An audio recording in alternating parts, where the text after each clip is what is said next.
Қыргүліндей құлпырған қызғалдақ қызымыз Ақботаны 22 жасқа толған туған күнімен шын жүректен құттықтаймыз. Ақботаға мықты денсаулық, мән мағынаға толы ұзақ ғұмыр, баянды бақыт тілейміз.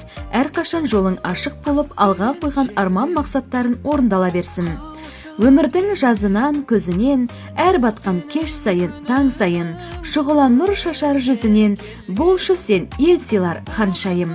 Бұйырған маңдайдың бағына, бір сенде құт пенен дәулетте, ақ сәуле төгетін жаныма, жұлдыз боп тудың сен әулетке деген шынайы ақ беттермен, жеңгелері Бибісара мен Гүлмария және ағасы Серік шын жүректен құттықтайды.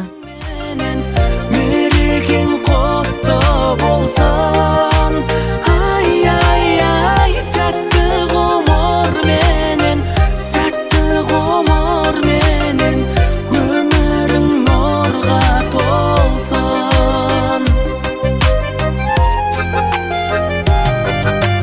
Асықпай аса, тек алға баса, мәнді де сәнді бір ғасыр жаса, тұрғанша ғала